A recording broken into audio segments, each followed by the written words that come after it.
फातिहा।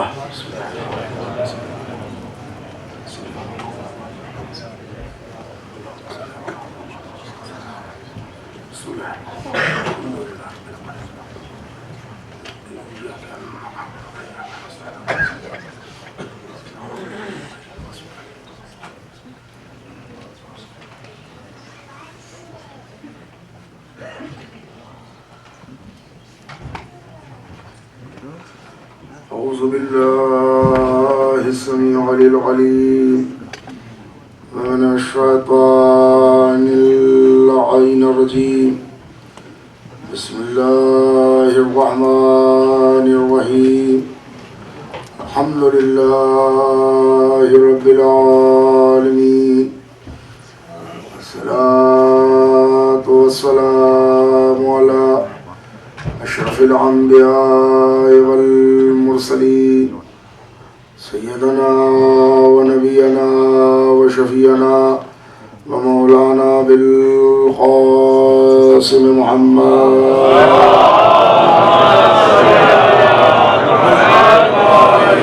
व आलिहि तय्यबीन अत्ताहिरीन अल-मासूमीन अल-मज़लूमीन व लअनतुल्लाहि अला अदाइहिम व क़तलतिहिम व गासिबी हुक़ूक़िहिम अजमईन मिन यौमिना हाज़ा इला क़यामि यौमिद्दीन।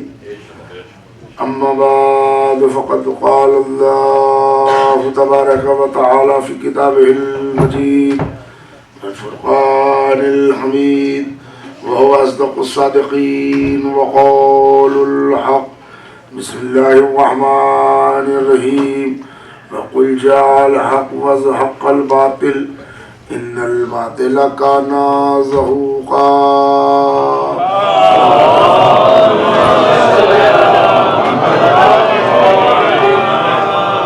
मुअज़्ज़ज़ मोहतरम और काबिल एहतराम सामीन गिरामी अज़ीज़, सिलसिला मजालिस हमारी तारीख़ के उन्वान के तहत मुसलसल है, जिसकी तीसरी निशस्त हमारे और आपके दरमियान बरपा है। सूरह बनी इसराइल की इस आय मुबारका में परवरदिगार आलम इरशाद फरमा रहा है कि मेरे नबी कह दीजिए कि और हक आ गया और बातिल मिट गया, और बातिल को तो एक दिन मिटना ही है। इसलिए कि वो इमारतें जो नाहक तामीर होती हैं उन्हें एक न एक दिन ज़मीन बोस होना है, और वो असासा जिसकी तामीरात हक पर होती है उसे बुलंदी होनी तय है। ज़माने वाले, दुनिया वाले, इक़्तिदार वाले, तख्त-ओ-ताज वाले, सलातीन ज़माना, सुल्तान ज़माना पूरी कोशिश करके भी चाहें कि वो हक को छुपाएं तो एक दिन वो तो छुप सकते हैं, हक को नहीं छुपा सकते। इसलिए कि सच्चाइयाँ मानने वालों की मोहताज नहीं होती हैं, सदाकतें तस्लीम करने वालों की मोहताज नहीं होती हैं। उजाला उजाला है, उजाला रहेगा, सफ़ेदी सफ़ेदी है, सफ़ेदी रहेगी। अगर पूरी दुनिया के लोग इस वक्त एक होके कह दें कि इस वक्त न्यू जर्सी में ये रात नहीं है दिन है, तो सब जमा होकर कह दें तो ये हकीकत बदल नहीं सकती कि ये शब है, रात है, दिन नहीं है। लोग उनके दिमागों पर तो शक करेंगे जो इस शब तारीख को दिन रोज़े रोशन समझ रहे हैं, जबकि ये बात तय है कि ये शब है। तो सच्चाइयाँ कभी मानने वालों की मोहताज नहीं होती, और अगर पूरी दुनिया के लोग ये तय करके कह दें कि नहीं वाकई इस वक्त रात है, तो इस रात में कोई इजाफा नहीं होगा कि जरा और काली हो जाए इसलिए कि सब लोगों ने कहा है। आप समझ गए? तो मकसद सिर्फ ये है कि सच्चाइयाँ शहादतों की बुनियाद पर बुलंद नहीं होती, सदाकतें मानने वालों की बुनियाद पर अफजल तरीन नहीं होती। पूरी दुनिया अगर मुनकिर तौहीद हो जाए तो अजमत परवरदिगार में जर्रा बराबर कमी न होगी, और अगर पूरी दुनिया के लोग ला इलाहा इल्लल्लाह एक प्लेटफार्म पर आके कह दें तो अजमत तौहीद में इजाफा न होगा। वह सब का सब मानने लगे तो अल्लाह बड़ा हो जाएगा, और बहुत से लोग हट गए तो अल्लाह छोटा हो जाएगा। वो हक है, वो अकेला है, वो वाहिद है तो है। मानने वालों की वजह से अज़मत तौहीद में कोई इजाफा नहीं होगा। पूरी दुनिया अशहदु अन्ना मुहम्मदुर रसूलुल्लाह कहने लगे तो अज़मत मुस्तफ़वी में इजाफा ना होगा। पूरी दुनिया के लोग अगर सरकार दो आलम की रिसालत से मुकर जाएं तो अज़मत मुस्तफ़वी में कमी ना होगी। वैसे ही पूरी दुनिया के लोग अलीउन वलीउल्लाह कहने लगे तो अज़मत मुर्तज़वी में इजाफा ना होगा, और बहुत सारे लोग निफाक में छुप के अलीउन वलीउल्लाह की मुखालफत करने लगे तो अज़मत हैदर कर्रार में कहीं से कमी नहीं होगी। इसलिए कि सच्चाइयां मानने वालों की मोहताज नहीं होती है। ये आपकी तारीख है, ये आपके किरदार हैं कि आपने किसी का मजाक उड़ाया और वो तारीखें लिखवाई। ये सब खेल, अब वो बयान मुसलसल है जो रोजाना रिपीट नहीं किए जा सकते। तौहीद को वही बयान मुसलसल है कि तारीख ने हक को छुपाने के लिए मुलूकियत और सियासत ने खेल खेले, जो हमारा मौजूद आपके दरमियान चल रहा है। और अमीर शाम ने फज़ाइल हैदर कर्रार को और अज़मत अहले बैत को छुपाने की पूरी कोशिश कर डाली, कहीं से कुछ उसमें छोड़ा नहीं। बल्कि उसने यानी उस बनी उमैया के बादशाहों में एक बादशाह है जिसका नाम है मुआविया, उसने एक नई तरकीब निकाली अज़मत अहले बैत को घटाने की। उसने मुअर्रिखीन से, मुहद्दिसीन से, ताबईन से एक फरमाइश की कि वैसी वैसी हदीसें मोहम्मद की लाओ बना के जैसी अहले बैत की शान में है, और पर हदीस एक अशरफी ले जाओ, नहीं जैसी अज़मत अहले बैत में है उस अंदाज की हदीसें निकाल निकाल के लाओ, एक एक हदीस पर एक एक अशरफी ले जाओ। बेकारों को काम हाथ आ गया, जो लोग जॉबलेस थे उनको रोजी मिल गई। उन्होंने क्या सच्चे मामले, कुछ झूठा मसला, उन्होंने वो हदीसें शुरू कर दी। रसूलुल्लाह ने कहा था हसन और हुसैन सरदार जवानाने जन्नत है, तो एक उसके मुकाबले में हदीस लेके आए कि रसूल ने यहीं तक कहा था, लोगों ने उस वक्त सुना था, मगर हकीकत यह है कि रसूल ने बढ़ा के कहा था कि हसन और हुसैन जवानों के सरदार हैं और फला फला बूढ़ों के सरदार हैं। अब उनका किसी लोगों का नाम लिया और वो बताया कि वो बूढ़ों के सरदार हैं। अब ये भूल गए नजाकत कि बूढ़े जन्नत में नहीं जाएंगे। रसूल ने फरमाया था अना मदीनतुल इल्म व अलीउन बाबुहा, मैं शहर इल्म हूं और अली उसका दरवाजा है। उन्होंने कहा नहीं, हदीस कंटिन्यू हुई थी, लोगों ने सुने नहीं थे। रसूलुल्लाह ने कहा था कि अली मैं शहर इल्म का दरवाजा हूं, मैं शहर इल्म हूं और अली उसके दरवाजा है, और ये जो फला साहब है बुजुर्ग वो छत है उसकी, और एक जो लंबी सी शख्सियत है वो दीवार है, और वो फला साहब एक फ्लोर है। अब वो कारपेट वाले या टाइल्स वाले ये नहीं है, उसमें फ्लोर लिखा हुआ है। तो उसमें हमारा तो मशवरा ये था कि जब पूरा घर ही बना दिया था तो घर में टॉयलेट की भी जरूरत होती है, यजीद को वहां रख दीजिए, हदीस और मुकम्मल हो जाए। इस तरह की हदीसें बुलाने लगे। अच्छा, उसके बाद जरा सी एक बात मैंने कही, आप हंसने लगे। उसके बाद के जुमले तो ऐसे हैं जो मैं पढ़ नहीं सकता मिंबर से। रसूलुल्लाह फातिमा से मोहब्बत करते थे। कहते हैं कि रसूल जब सफर में कहीं जाते थे तो सबसे आखिर में फातिमा से मिलते थे, जब आते थे सबसे पहले फातिमा के घर जाते थे। कोई पूछता था कि ये ऐसा क्यों करते हैं, तो वो कहते हैं मैं चाहता हूं कि मेरे और फातिमा के दरमियान फिराक का वक्फा कम से कम हो। जब बेटी आती थी रसूल खड़े हो जाते थे, रसूल पेशानी चूमते थे, कलेजे से लगाते थे। अब वैसी हदीस इधर भी लाना थी तो उस जमाने में नई बेटी के पैदा करने का शोषा नहीं छूटा था कि किसी को लाएं और बताएं कि रसूल ऐसे प्यार करते थे, वैसे चूमते थे, वह कैसे कलेजे से लगाते थे। तो अब उस जमाने में चूंकि बेटियां क्रिएट नहीं हुई थी फातिमा के अलावा, तो जिनको हाईलाइट करना था अब एक शख्सियत का नाम ले लिया कि रसूल उनके साथ इजहार मोहब्बत करते थे। अब वो भूल गए कि फातिमा रिश्ते में बेटी थी, वो रिश्ते में ज़ौजा थी। हदीसे गर्दी जुमले की नजाकत भूल गए। चंचे ऐसी ऐसी हदीसें ले आए कि जिससे आज पूरा इस्लाम शर्मशार है। जरा भाई सहमत हो रही है थोड़ा सा, अगर आप हजरात आगे तशरीफ ले आए।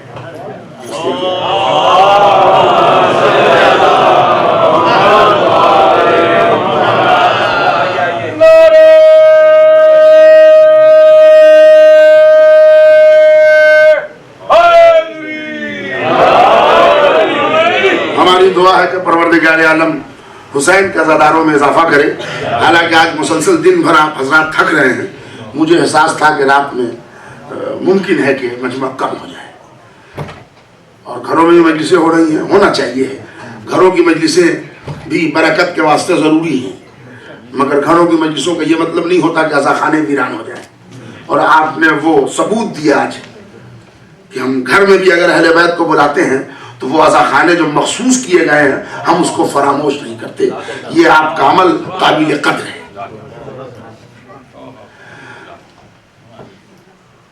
अब मैं यहां से जो गुफ्तगू कर रहा हूं वही सिलसिला हमारा जारी रहेगा। ये बनी उमैया ने जो खेले तारीख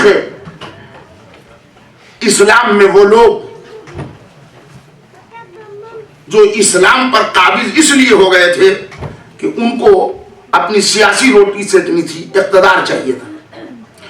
और आप मज़ाहिब आलम को पढ़िए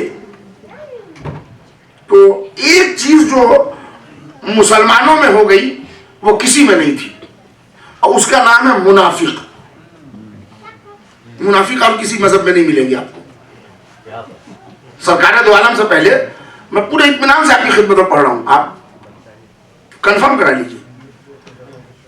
एक इस्लाम है जिसमें मुनाफिक आ गए और उसके डिटेल्स कुरान में भी आ गए और ज़बान रिसालत पर है। कुछ मुनाफिकीन ऐसे थे जिनके नाम खुल गए, और कुछ लोग थे कि जो होशियार थे उन्होंने नाम अपने खोलने नहीं दिया। जैसे उबई इब्न सलून, अब्दुल्ला इब्न उब्बी, इस सब के नाम। उबई इब्न सलून जिसके लिए रईसुल मुनाफिकीन का लक़ब दिया गया है उनको, वो इस कदर। और उनका बड़ा वाक़या भी इस्लाम में है कि वो एक दिन रसूलुल्लाह के पास उनका बेटा आया, वो मोमिन कामिल है। वो कहता है कि या रसूलुल्लाह हमारे बाप का इंतकाल हो गया, जबकि वो रईसुल मुनाफिकीन कहलाता है। तो रसूल ने इजहार अफसोस किया, ताज़ियत दी। उन्होंने कहा अल्लाह के रसूल आप नमाज मैयत भी पढ़ा दीजिए। तो रसूल ने कहा तुम तैयारी करो, हम नमाज मैयत पढ़ा देंगे, मैं पढ़ा दूंगा नमाज मैयत। उनको हुजूर एक जरा अपना पैरहन भी दे दीजिएगा, मैं अपने बाप को कफन दूँ। तो रसूल उठे बैतुल शरफ में जाके और एक पैरहन भी ला के दे दिया। तो बहुत से लोग परेशान हो गए, एक तो आप नमाज जनाजा पढ़ाने के लिए आप तैयार क्यों हुए जबकि मुनाफिक है? कम से कम एक मुनाफिक का नाम तो आ जाता सामने, सबके सब पहचान तो लेते कि ये मुनाफिक है। रसूल इनकार करते, और फिर आपने वो पैरहन क्यों दे दिया? तो रसूल ने कहा असल में मैं मेयार कायम करना चाह रहा हूँ। अगर ये नमाज पढ़ाने से इनकार कर देता तो तुम समझते कि बस एक ही था। तुम समझते कि एक ही था, क्लियर कर दिया। मगर नहीं, मैं तो तुम्हें मेयार बताऊंगा कि मुनाफिक कैसे पहचाने जाते हैं। अच्छा, पैरहन देने पर भी घबराओ मत, हमारा पैरहन बाअसर है, मगर उन लोगों के यहाँ कि जिनकी सिरिश्त में वो असरात कबूल करने की सलाहियत हो।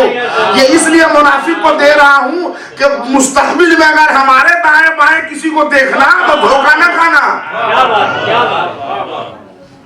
माशाअल्लाह माशाअल्लाह। हुजूर ने आज एक पुरजोश मुसलमान ने हुजूर के दामन तक को पकड़ के खींचा कि आप इसकी नमाज पढ़ा रहे हैं। क्या कह रहे हैं? ये सब है तारीख में। ये मुनाफिक इस्लाम में दाखिल हो गए। कैसे दाखिल हुए एक लाइन में सुन लीजिए, मगर उसको सुनाने से पहले पुल्लुफ वाकया सुनिए। अहद रसूल में मुनाफिक। अच्छा, मैं इसका भी जवाब दे दूं तो कुछ लोग कहेंगे जब मुनाफिक थे तो रसूलुल्लाह ने छांट के दिखाया क्यों नहीं? सवाल यह है कि अगर पहले ही उनके करतूत बाहर आने से पहले अगर हुजूर निकाल देते तो उनके जरिए जो नस्लें मोमिन आने वाली थी उसका नुकसान होता इस्लाम को। एक दूसरी बात कि इस्लाम यूं ही बदनाम हो जाता कि अभी कोई गुनाह जाहिर हुआ नहीं, रसूल अपने इल्म गैब की बुनियाद पर सजा दे रहे हैं, तो कौन जाए इस इस्लाम में? वो एक। वरना आप जरा देख ले, अगर आते ही बज़्म से निकाल दिया जाता तो फिर वो जो नस्लें पुख्ता ईमान लेके आई, जैसे मोहम्मद इब्न अबी बकर, एक वो बुलंद बाला शख्सियत है शियत की, जिसके लिए मौलाए कायनात का जुमला है कि मुझे फख्र होता है कि कोई मोहम्मद इब्न अबू बकर को मेरा बेटा कहे। तो अगर पहले ही मौके पर बात को निकाल दिया जाता तो ये जुमला कहां से आता? ये समझ गया? अच्छा, दूसरी बात यह है कि मुनाफिक आए कैसे, वो तो मैं सुनाऊंगा आपको। लेकिन अहद रसूल में मुनाफिक कुरान ने मुनाफिक का जिक्र किया। सन 11 हिजरी में रसूल की आंख बंद हुई और मुनाफिक फना हो गए। फिर एक मुनाफिक नहीं मिलता ढूंढने से।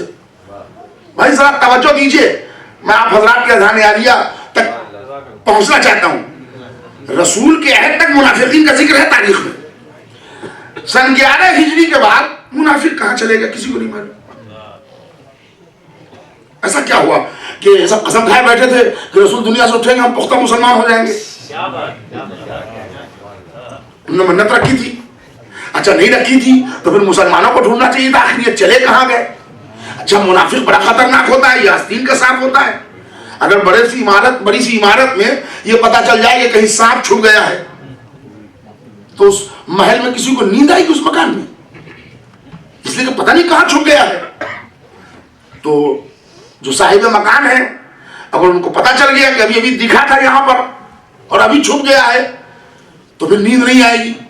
अच्छा नींद नहीं आएगी तो क्या कीजिएगा, पहले ढूंढिए उसको। अलमारी के नीचे देखिए, सोफे के नीचे देखिए, मसहरी के नीचे देखिए, कहीं कोने खतरे में देखिए, इधर उधर नहीं छुप गया है। इसलिए कि मुनाफिक की छुपने की आदत बड़ी पुरानी है। लेकिन हर जगह ढूंढिए और ना मिले तब भी सोइए मत, कभी नुमाया जगह पर भी निगाह उठा के देखिए।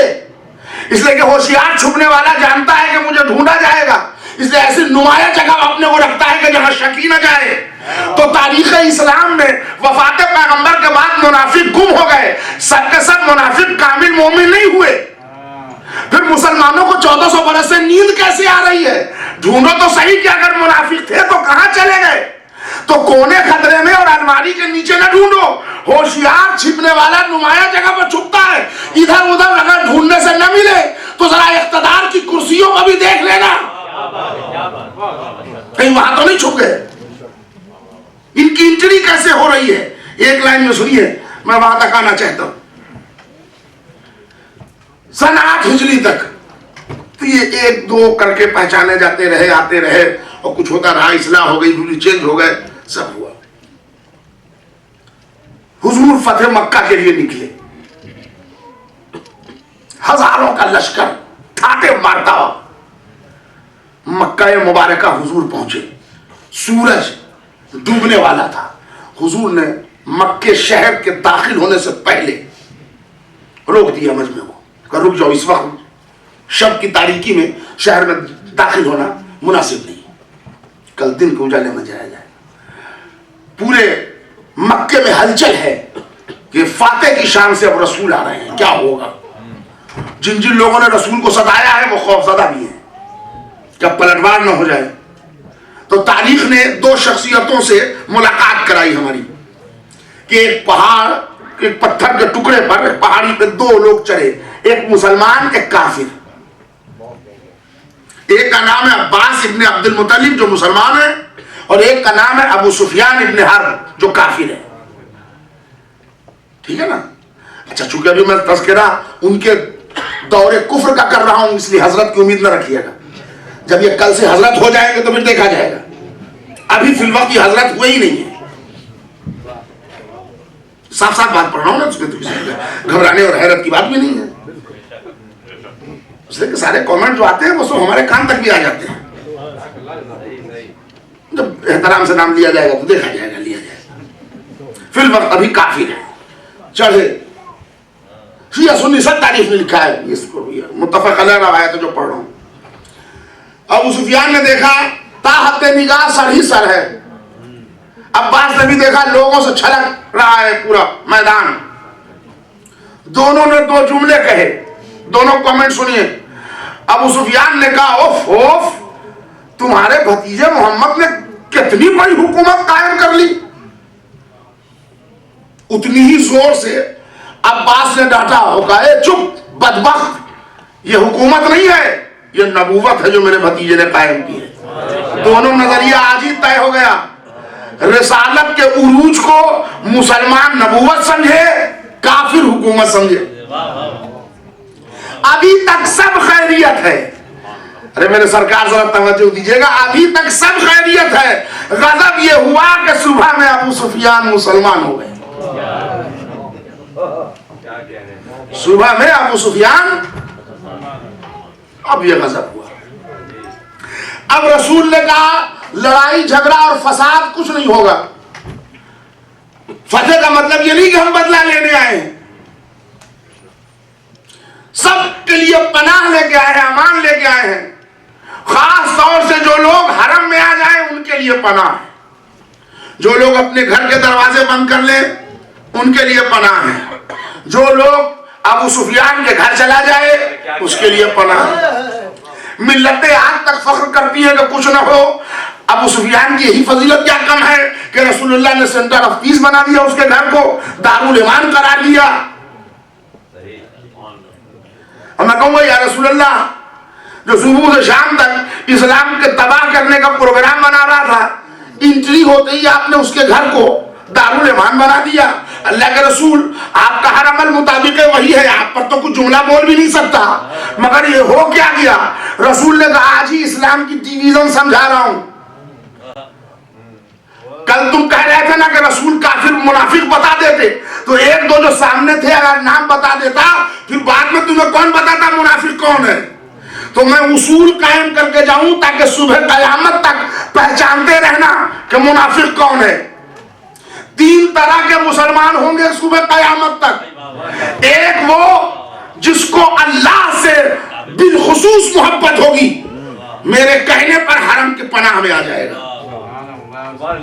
और एक वो लोग जिनको अपनी जात से मोहब्बत है और किसी से मतलब नहीं है, नाम के मुसलमान है, ऐसे लोग अपने घरों में छुप जाएंगे।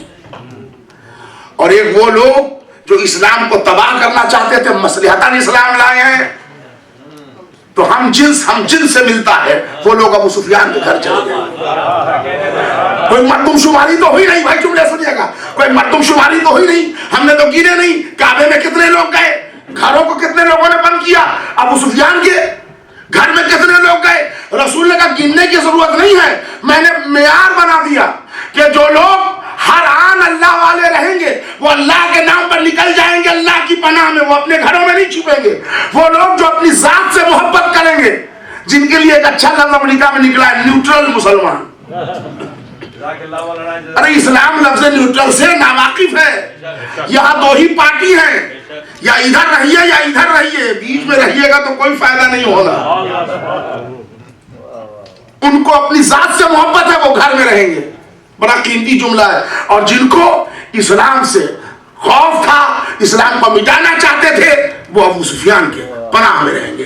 आज तक वैसे ही मुसलमान आपको मिलेंगे, आप देखते जाइए। जिनको अल्लाह से मोहब्बत है वो अली की पनाह में है। नहीं हजरत, मैं यही तक लाना था। और चलिए 2-4 ही आदमी ने सुभान अल्लाह कहा, मैं इसी में इत्तेफा नहीं करूंगा।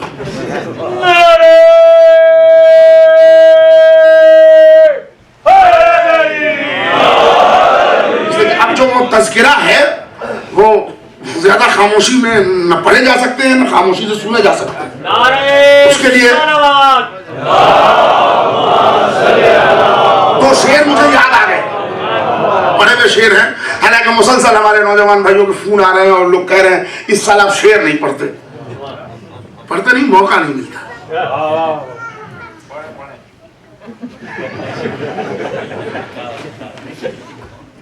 जिक्र अली के सिलसिले से बुनियादी तौर पर 2-3 शेर आपकी खिदमत में, और उसके बाद फिर बीच में जरूरत पड़ेगी तो पढ़े जाएंगे शेर कि शजर सब हर्फ जम है और गुंचे बोल उठते हैं। अभी तो मैं अपने मतलब के लिए शेर पढ़ रहा हूं। शजर सब हर्फ जम है और गुंचे बोल उठते हैं, अली का जिक्र कीजिए तो शगुफे बोल उठते हैं। जमीन लब खोलती है, संगरेजे बोल उठते हैं, अली आवाज देते हैं तो मुर्दे बोल उठते हैं।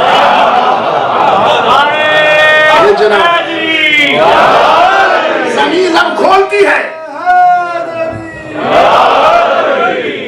ये शेर पहले सुना के मजलिस पढ़ूंगा, इसलिए कि अब आपको सुनने के लिए खुद फैसला कीजिए, खुद जज बनिए।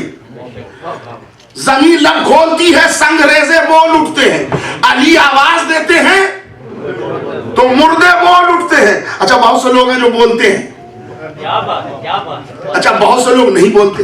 अभी देखिएगा बड़ी सी गर्दन हिल जाती है, छोटी सी जबान नहीं हिलती, कोई हर्ज नहीं है,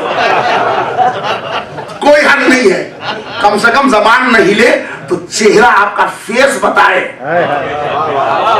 कि आप बाबे मिधते हैदरे कर्रार में बैठे, आप पनाहगाह हरम में बैठे, आपका चेहरा बताए। तो अब उसके लिए शेर हाजिर कर रहा हूं। जमीन अब खोलती है, अंग्रेजे बोल उठते हैं, अली आवाज देते हैं तो मुर्दे बोल उठते हैं। अली के इश्क में यारो तकैया गैर मुमकिन है, अली के इश्क में यारो तकैया गैर मुमकिन है। जबाने चुप भी रह जाए तो चेहरे बोल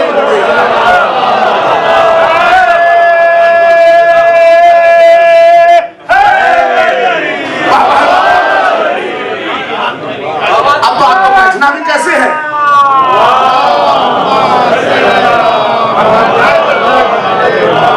तो आपको बैठना भी कैसे है, सुनना भी कैसे है, सब मैंने कह दिया कि अली के इश्क को यारो छुपाना गैर मुमकिन है। जबानें चुप भी रह जाएं तो चेहरे बोल उठते हैं। तवील नज़्म है कि अज़ा खानों में या अब्बास कहता है अगर कोई, अलम लब्बैक कहते हैं फरहरे बोल उठते हैं। इबादत में अगर शामिल हो हुब्बे आले अहमद भी तो नमाज़े गुफ्तगू करती है सजदे बोल उठते हैं। हमें तो दार पर मधे अली करने की आदत है, हमारे सर हो नेज़े पर तो नेज़े बोल उठते हैं। जो आज अली की पनाह में है वो काबे की पनाह में है। जो लोग आज मसलहतों की कमीनगाह में हैं वो अपनी जात से मोहब्बत रखने वाले हैं, और जो लोग आज अहले बैत के सिलसिले से मुखालफत आजादारी में लगे हैं वो आज भी अबू सुफियान की पनाह में। और ये सुबह कयामत तक सिलसिला चलेगा, घबराइएगा नहीं। यही तीन जो हरम में की पनाह में है वो अली की पनाह में है। हरम क्या है? काबा है। अली क्या है? मैं कैसे बताऊं आपकी खिदमत में? ये अली अंतम मिसलों का काबा, अली की मिसाल काबे की है।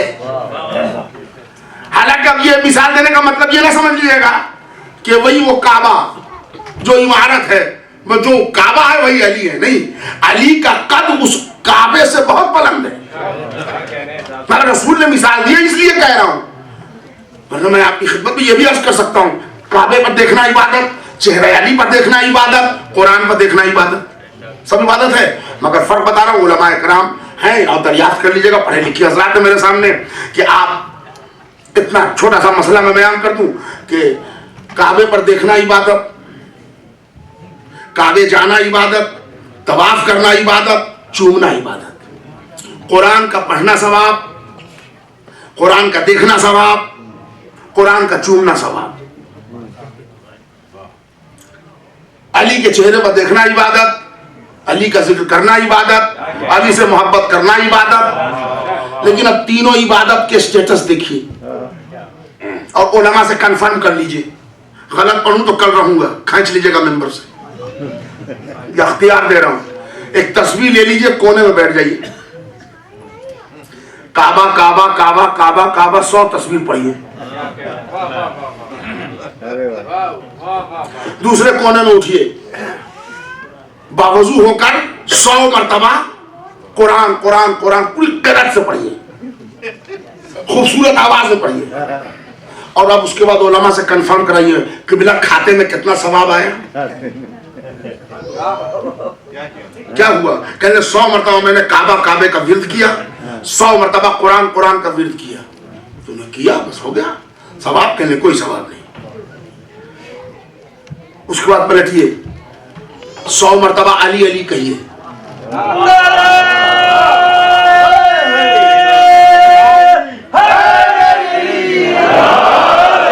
फर्क समझ में आ गया?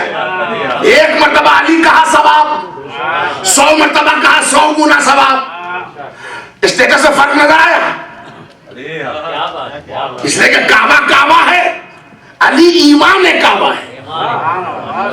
और उसकी वो पुरानी मिसाल और वो पुराना वाकया इसी फतेह मक्का में जब रसूलुल्लाह ने मजमे से गुफ्तगू करने के लिए मजमे को रोकना चाहा कि आवाज लोग रोके, तो कैसे रोके? तो रसूलुल्लाह ने बिलाल से कहा कि काबे की छत पर अजान पुकारो।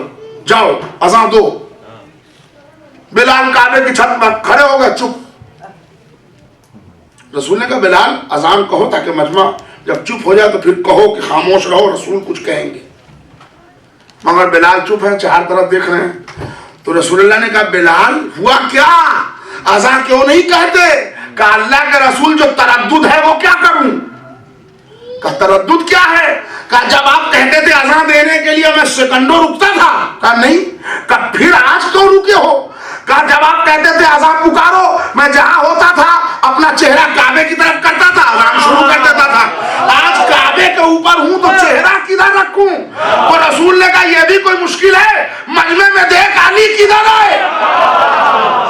ये काबा काबा बंदगी है, ये काबा काबा बंदगी है।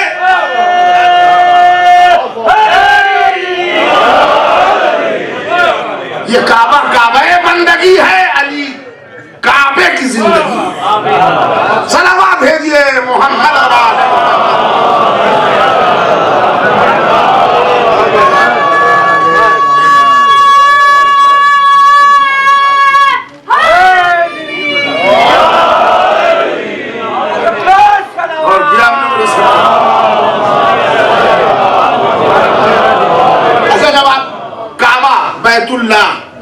बात वही है। तो जरा जिक्र अली में एक जुमला और इजाफा करूं कि अगर बैत समझ लीजिएगा ना तो अहले बैत समझना आसान है। इसलिए कि अहले बैत बहुत से लोगों को भेजे में आए नहीं। जब तहारत अहले बैत की जो आयत है उस पर मुफस्सिरीन ने बड़े कलम उठाए और उन्होंने कहा कि हाँ तहारत का मतलब तो ये नहीं था कि कंप्लीट पाक थे, हाँ बस ये कि अल्लाह ने रोक रखा था। अब्दुल माजिद दरियावादी नाम के बहुत बड़े मुफस्सिर गुजरे हैं, अहले सुन्नत वल जमात के बहुत बड़े मुफस्सिर हैं अब्दुल माजिद दरियावादी, उनकी तफसीर बहुत मशहूर है। उन्होंने लिखा कि मासूम का मतलब ये नहीं था कि इसमत मुतलका में थे, हाँ महफूज थे, गलती करना चाहते थे अहले बैत, अल्लाह करने नहीं देता था। यानी डिग्री घटाई भी तो साबित नहीं किया, यानी चाहते थे कि कर लें मगर अल्लाह करने नहीं देता था। नहीं करने देता था का मतलब नहीं किया।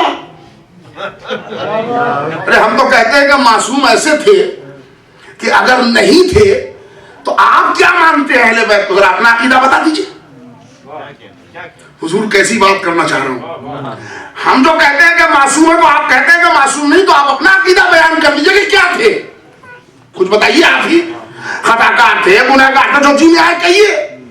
वो कहे नहीं वो नहीं कह सकते, तो कहा आप नहीं कह सकते तो हम ही से सुनिए। एक मतलब आपके बुजुर्ग और एक मतलब मेरा मौला दोनों आमने सामने आया, तो उसी मौके पर कह देते कौन सही है कौन गलत है। तो उस वक्त भी तो मुसीबत आपने अपने ही सर ले ली। जब आपके बुजुर्ग भी आए और अली भी आए तो मुसीबत उस वक्त आपने अपनी ही झोली में ले ली, अपनी ही बुजुर्गों के लिए कहा खताए इज्तिहादी। उस वक्त तो कह देते कि अली से खता हुई, तो उस वक्त भी तो मुसीबत आपने अपने ही सर ले ली। नहीं ये जुमला आप तक पहुंचा नहीं। जब ये दोनों अली और मुआविया ये दोनों का मुकाबला हुआ तो कुछ लोगों ने उसको, बहुत से लोग बचाना चाहते हैं और पूरी कोशिश कर रहे हैं बचाने की कि किसी सूरत से बच जाए। मोहम्मद उमर अबू नस्र नाम का एक राइटर है जिन्होंने तारीख माविया लिखी है, उन्होंने तारीख लिखी है सईदुल अरब भी, तारीख अमीर शाम मुआविया लिखी है, उसमें उन्होंने एक जुमला लिखा है आखिर इमाम हसन के कत्ल करने से मुआविया को क्या मिला होगा, इसलिए हम नहीं मानते कि उसने कत्ल किया होगा। यानी आप इतना सुरखरू हैं इस मामले में कि आप एक्सेप्ट करने को तैयार नहीं है कि मुआविया कातिल इमाम हसन है। भाई कयामत के दिन ठीक है फैसला होगा जो होना होगा, आज तो जो तारीखी हकीकत है वो तो मान लीजिए। ये उलमा बचाने की कोशिश कर रहे हैं। और एक बात समझ लीजिए, जो दहशत गर्दी करे वो भी हराम और जो दहशत गर्दों को घर में पनाह दे वो भी हराम। तो दाढ़ियां जितना भी बढ़ जाए, ऐसे ऐसे लुटेरों को अगर अपने अकीदे के पर्दे में छुपाए वो भी हराम।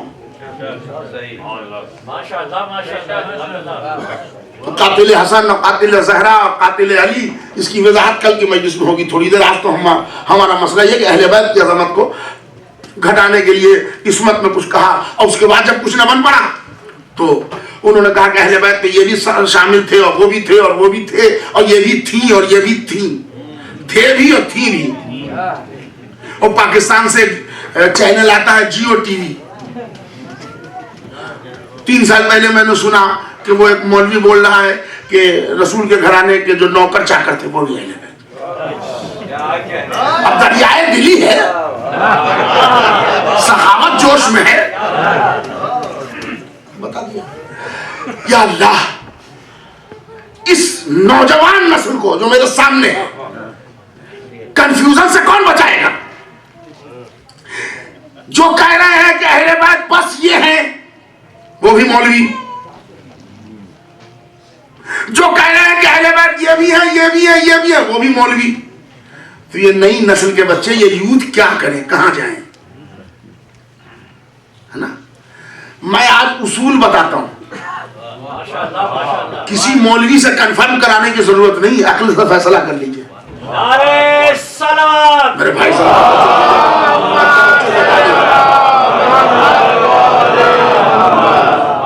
देखिए भाई, किसी मजबूरी के तहत हमारा कुछ खास मजमा पीछे बैठ गया है। अच्छा, पहले से बैठे हुए लोगों को मैं उबूर करके उनको आगे बुलाऊंगा नहीं, इसलिए कि ये मजलिस की तहजीब के फेवर में नहीं है। तो आप हजरात जरा भरम रखिए, आपके हवाले जुमला मैं उसूल बताता हूं। बैत, एक सलावत पढ़ दिया मोहम्मद।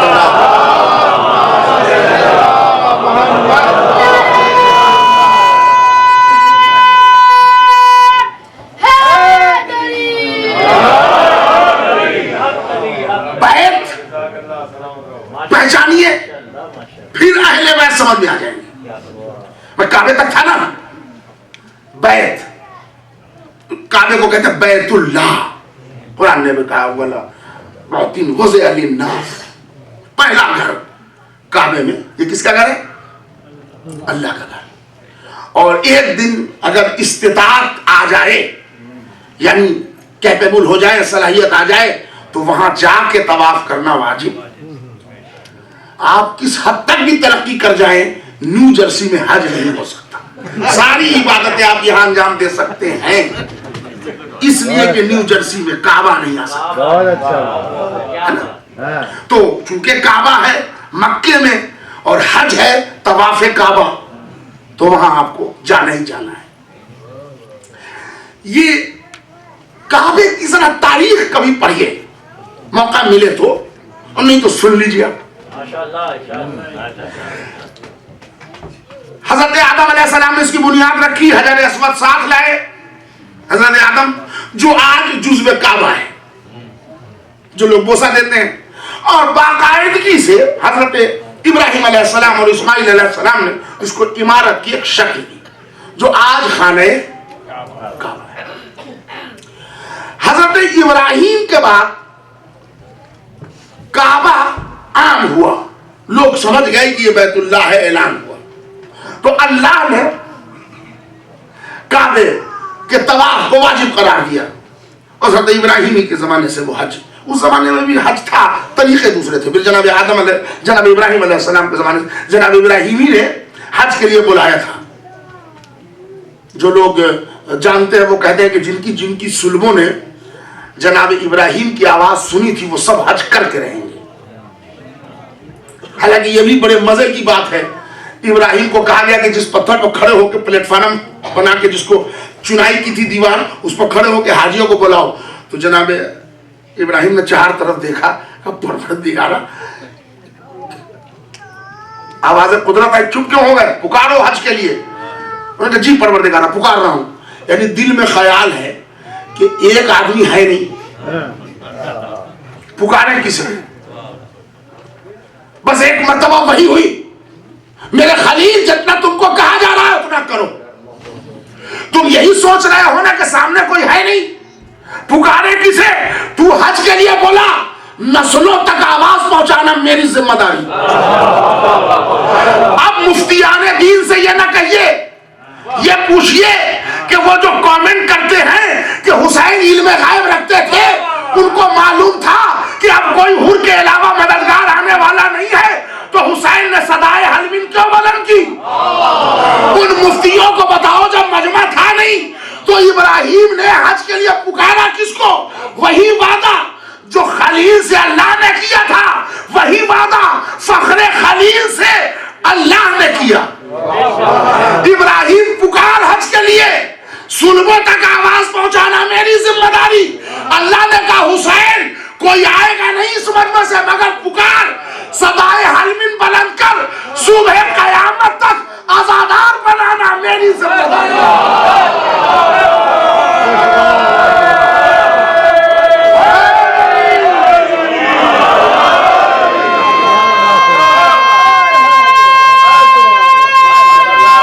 गौर किया जिसके लिए क्या खूबसूरत शेर प्रोफेसर ऐनुल हसन कहते हैं कि अब्बास की तलवार है अब्बास के बाजू, शब्बीर का इनकार है अब्बास के बाजू, बाजू मेरे अब्बास के काटोगे कहां तक, ये सारे आजादार हैं अब्बास के बाजू।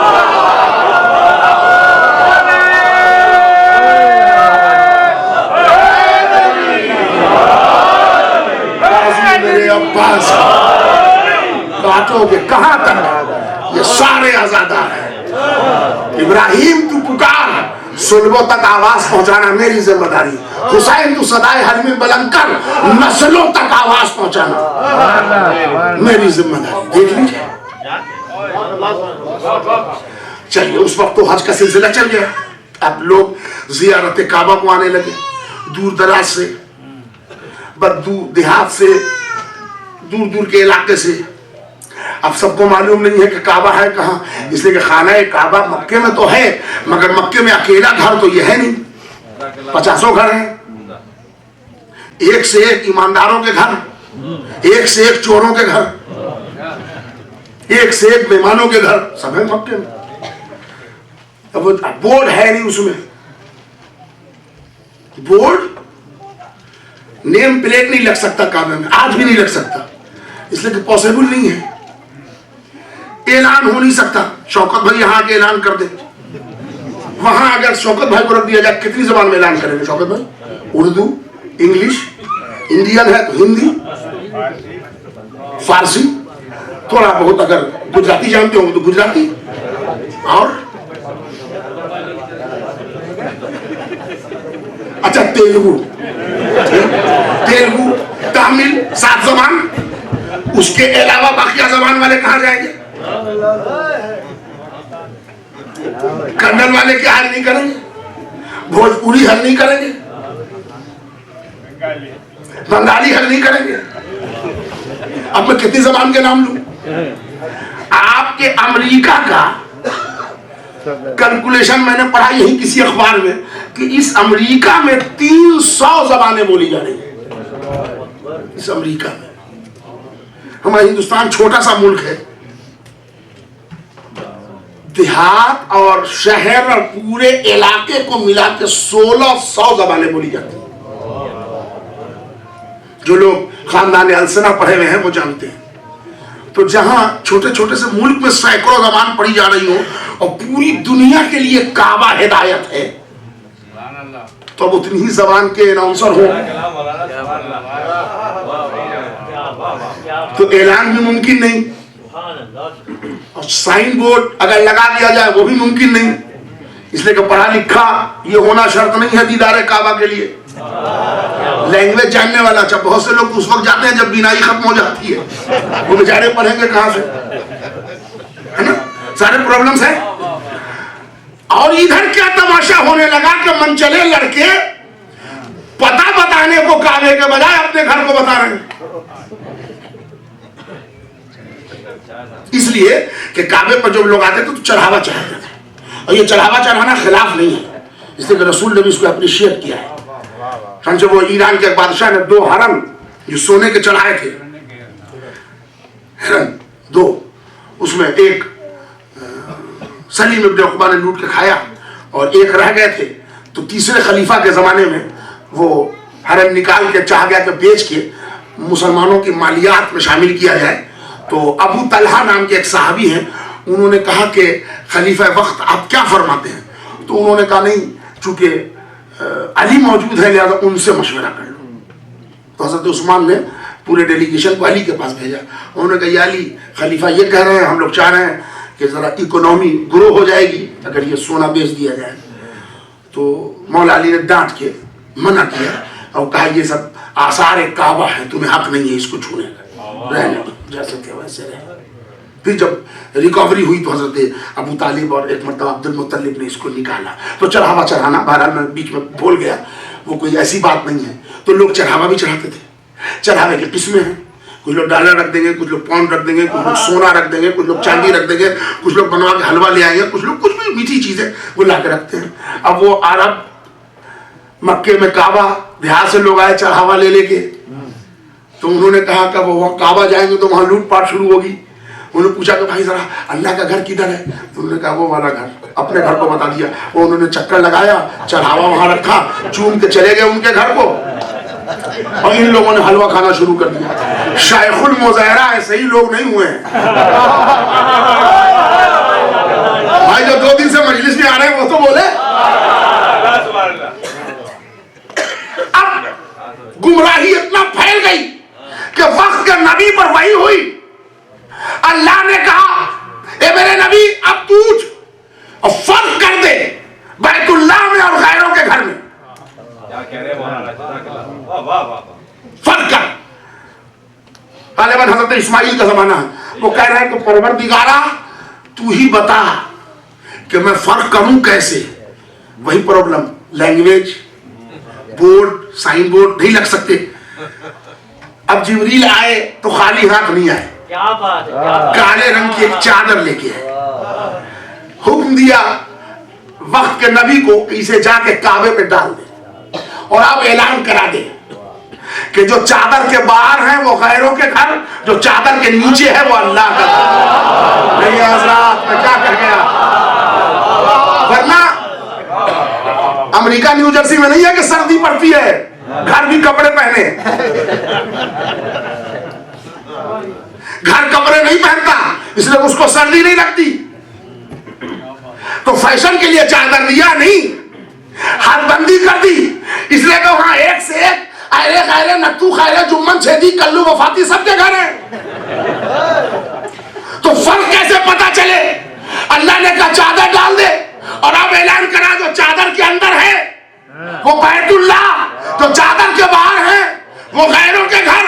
अब यही बैत को पहचाना, अब तो अहले बैत पहचानने में जहमत नहीं होगी। मोहम्मद ने घर के अंदर एक चादर मंगवाई, अली आओ चादर में, फातिमा आओ चादर में, हसन आओ चादर में, हुसैन आओ चादर में, और ऐलान करा दिया जो इस चादर में है वो अहले बैत, जो बाहर है वो गैर। सलावत दीजिए।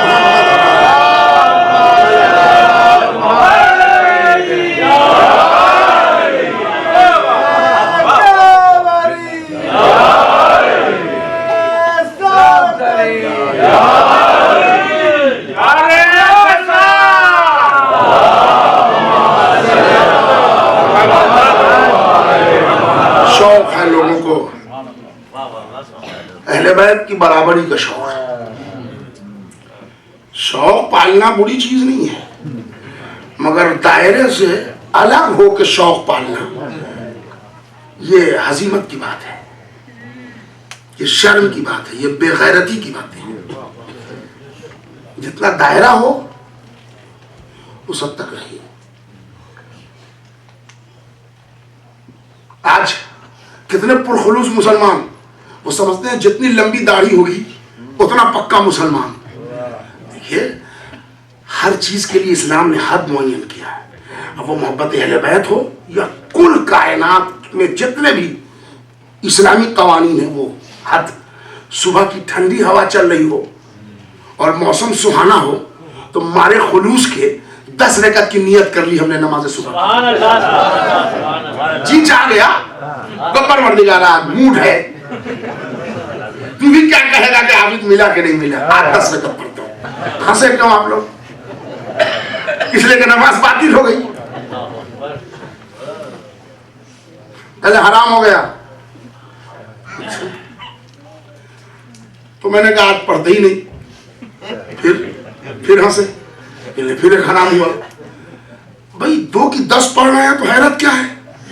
कह नहीं, इस्लाम ने जो लिमिट दिया है ना उसको क्रॉस करोगे तो खतरा है। इसका मतलब समझे आप, हद से ज्यादा बढ़ी हुई अकीदत। आज आलम इस्लाम में सबसे बड़ी जहमत यही है कि वो हद से ज्यादा बढ़ी हुई अकीदत इस्लाम में दिखा रहे हैं। वो इतने पक्के मुसलमान कि अब पकने के बाद के स्टेज खतरनाक होते हैं। पकेगा मामला, लेकिन उतनी ही देर जितनी उसको जरूरत है, और अगर छोड़ दें आप तो पकने के बाद का स्टेज जो आएगा वो तो फिर वो बदबूदार होगा। मैं समझता हूँ कुछ लोगों ने अकीदत की लौ इतनी बढ़ा दी कि दीन की हांडी ही जल गई उनकी। उनको सब कुछ समझ में आता है, अहले बैत की हकीकत समझ में नहीं आती। रसूलुल्लाह का नाम लेंगे तो हाथ भी चूमेंगे, रसूल का नाम आएगा तो एहतराम भी करेंगे, और आले रसूल पर जुल्म को गवारा भी करेंगे, बर्दाश्त भी करेंगे। हैरत नहीं होती? पढ़े लिखे मुसलमान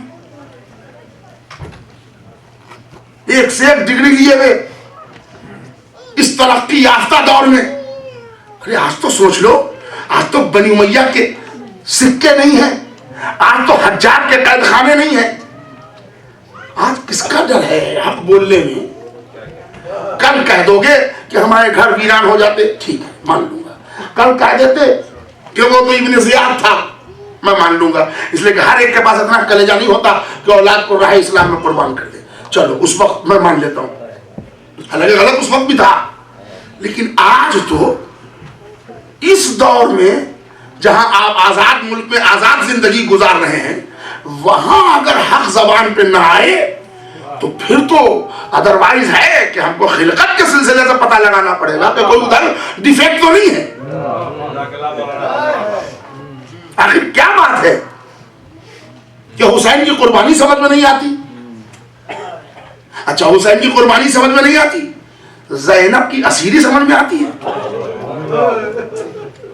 आले मोहम्मद के घराने के छोटे छोटे बच्चों पर सब देखिए क्या जुल्म है कि अहले हराम के 65 बच्चे, 65 बच्चे 11 मुहर्रम को रवाना हुए हैं, और उसके बाद जब ज़ैनब पलटी है तो एक भी बच्चे नहीं थे इल्ला मोहम्मद बाकिर अलैहिस्सलाम।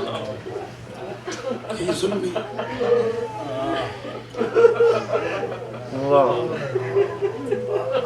कैसे जुल्म हुआ अहले बैत पर? शहजादी ज़ैनब के हाथ पर से पुष्प बांधे, जब ज़ैनब भैया को याद करके रोती थी तो ताजियाने मारे जाते। इतने ताजियानों के निशान शहजादी ज़ैनब के पुष्प पर है। आपको मालूम है राह कूफा और शाम में काफिला जा रहा है, बीमार, नातवा, भूखा, प्यासा, कमजोर, बाप की बेगोर और कफन मैयत देख के आने वाला रंजूर सैयदे सज्जाद। जब ज्यादा मजमा होता है तो बीमार करबला को ऊंट से उतारते हैं, और वो जो तमाशाई है ना, वो आग के बड़े बड़े टुकड़े जमीन पर फेंकते हैं और इमाम चारों को उस पर से गुजारा जाता है। ये सब मोहम्मद मुस्तफा का कलमा पढ़ने वाले हैं। अक्लें कुंद हो गई,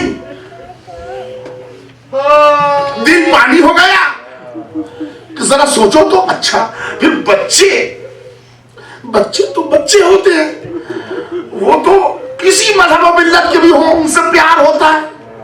उन लोगों के कलेजे में दिल नहीं था। 4 बरस की बच्ची के मुंह पर इतने तमाचे मारे गए कि बच्ची का पूरा रुखसार काला पड़ गया।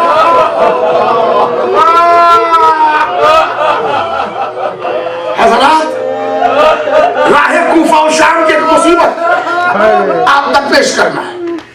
खत्म दुआ। बहुत थके आप, बहुत सहमतें आपने आज उठाई, कई मजलिसें आपने की। आज के सिलसिले की आखिरी मजलिस।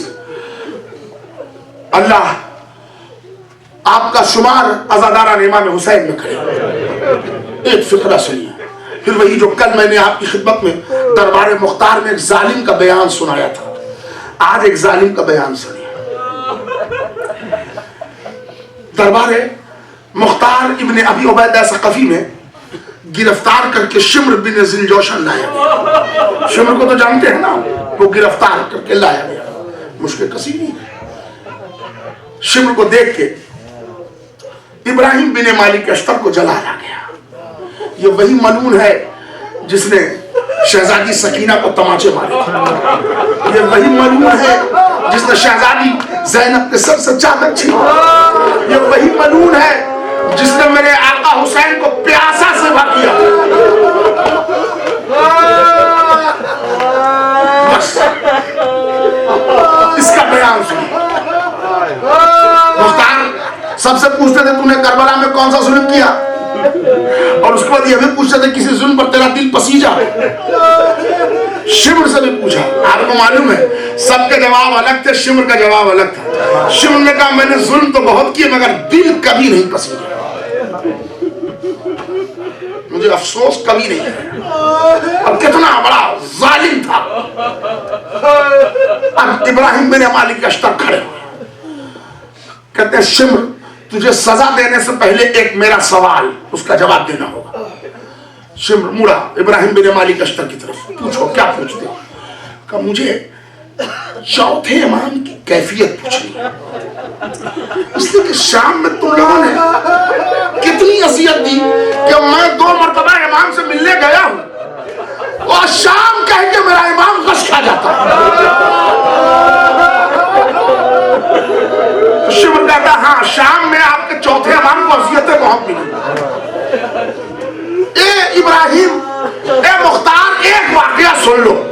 जिस वक्त मैंने तुम्हारे चौथे इमाम को बड़ा बेकरार देखा, उनका कलेजा तंग, चेहरा जर्द, अनकरीब जिस्म से रूह परवास कर जाए, ऐसी सूरत पैदा हो गई। अच्छा, वो मंजर कौन सा था? अब वो मंजर सुनिए। शिम्र का बयान दरबार मुख्तार। कहता है शिम्र के इब्राहिम मुख्तार जैसे ही काफिला राह शाम पर रवा हुआ, मुझे किसी ने आके खबर दी कि इस काफिले में एक वो बच्ची भी है जो हुसैन के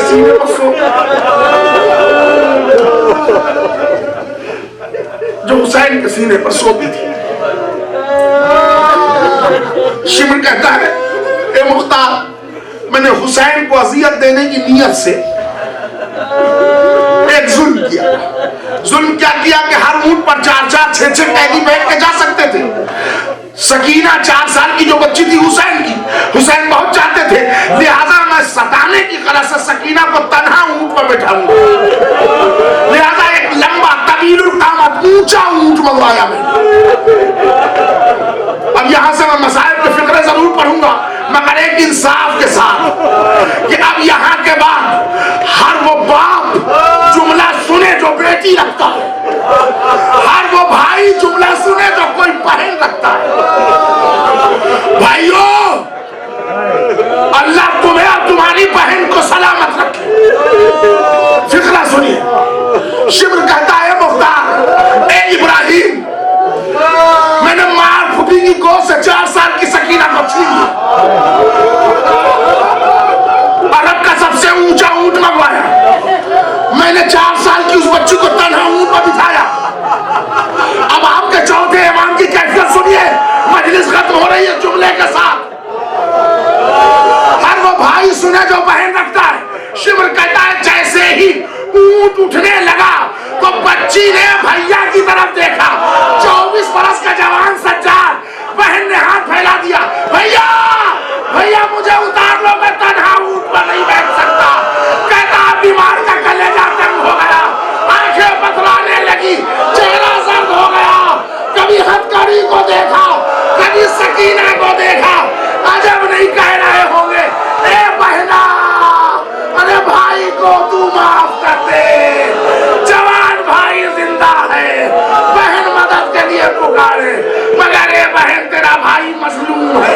हाथों में हथकड़ी, पाँव में तेरी, गले में खार।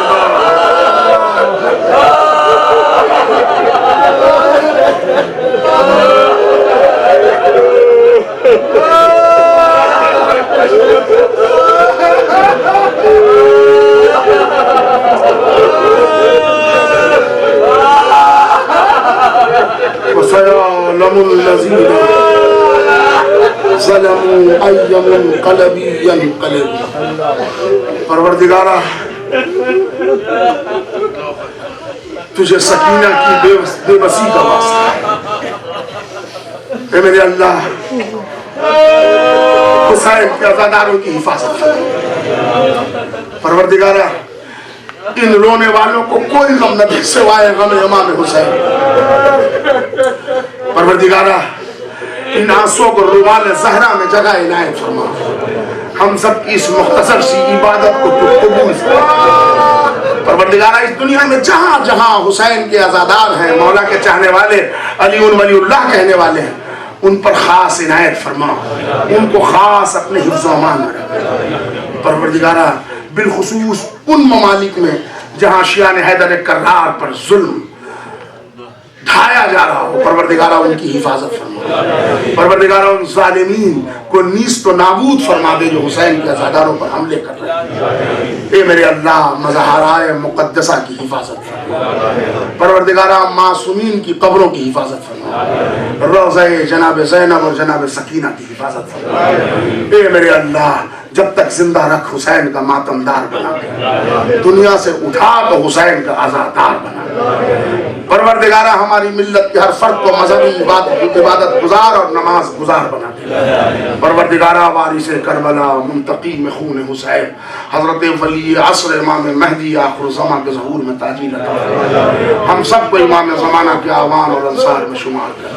रब्बना तक़ब्बल मिन्ना इन्नका अंता समीउल अलीम, मातम हुसैन।